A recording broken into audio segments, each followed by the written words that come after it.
Le pensophone. Écoutez, il y a tant à voir. Les génies seront-ils bientôt fabriqués en série? Par Guillaume Renoir, journaliste à San Francisco. Les récentes avancées de l'édition génétique laissent entrevoir la possibilité d'agir un jour sur les embryons pour fabriquer des enfants sur mesure, avec à la clé la tentation d'accroître les capacités cognitives de sa descendance.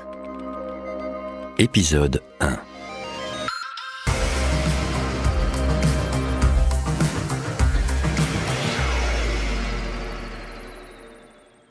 Le 26 novembre 2018, He Jiankui, un biophysicien chinois, provoque un ouragan dans le monde de la génétique.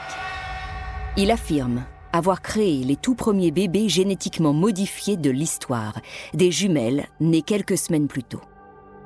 Le scientifique a agi sur les embryons pour modifier leurs gènes, en vue de les rendre plus résistantes au virus du sida. L'initiative suscite aussitôt une vague d'indignation de la part du corps scientifique dans le monde.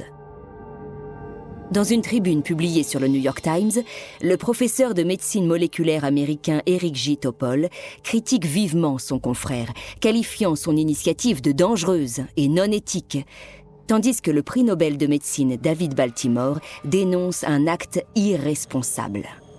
Une lettre, signée par 122 scientifiques chinois, qualifie également son action de folle.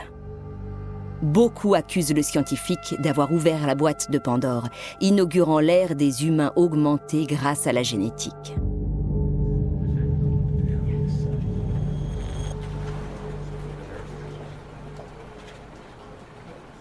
Un bébé aux compétences augmentées.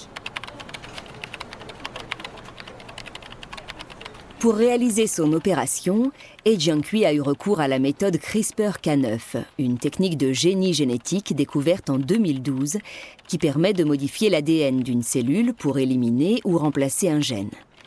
Modifier l'ADN devient presque aussi simple que faire un copier-coller dans un traitement de texte, affirme Blanche Streb, docteure en pharmacie et auteure de l'essai « Bébé sur mesure, le monde des meilleurs », publié chez Artege en 2018.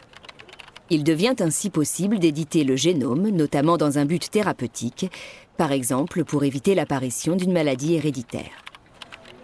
Mais si cette technique revêt un formidable potentiel dans le domaine médical, elle présente également un autre visage, nettement plus ambigu. Ainsi, de nombreux scientifiques craignent qu'elle ne soit employée pour augmenter les humains et créer des bébés sur mesure. Blanche Streb déclare « Des travaux sont menés en Chine ou dans la Silicon Valley sur le lien entre génétique et quotient intellectuel, QI, par exemple.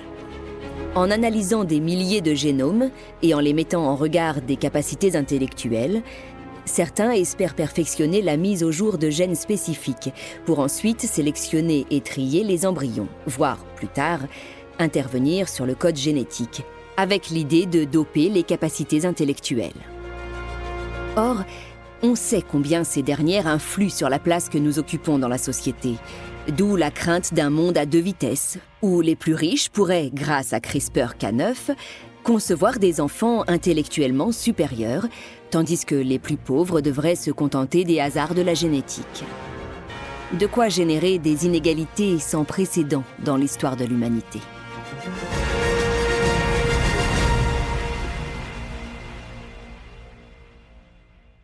Le film Bienvenue à Gattaca, réalisé par Andrew Niccol, donne un aperçu de ce à quoi un tel futur pourrait ressembler.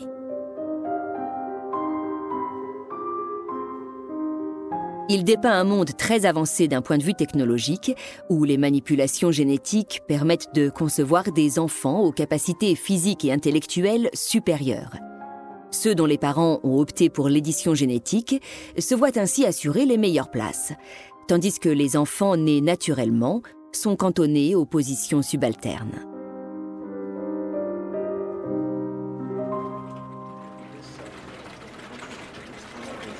Si nous sommes, pour l'heure, incapables d'éditer un embryon pour en faire un futur Einstein, de nombreuses recherches s'attellent à comprendre le rôle de la génétique dans l'intelligence.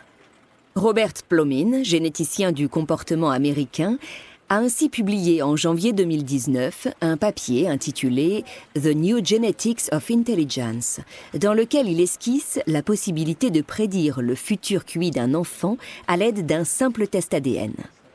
L'an passé, la publication Nature Genetics publiait un article rédigé par une équipe internationale de chercheurs ayant identifié 52 gènes liés à l'intelligence.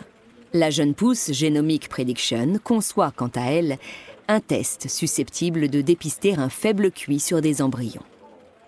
Catherine Bliss, sociologue à l'Université de Californie à San Francisco et auteure du livre Social by Nature, consacré à la sociogénétique, explique: les gènes que He-Jiankui a édités étant associés à des fonctions cognitives, ce type d'application s'est techniquement déjà produit.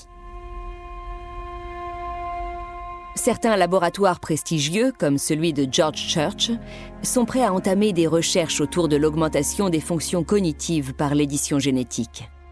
Or, ces technologies, à supposer qu'elles voient le jour, ne seront pas accessibles à tous. Chaque pays, chaque système biomédical est marqué par de profondes inégalités. Permettre à certains d'améliorer les fonctions cognitives de leurs enfants ne ferait qu'accroître ces inégalités et mener potentiellement à un monde dirigé par une élite cognitive.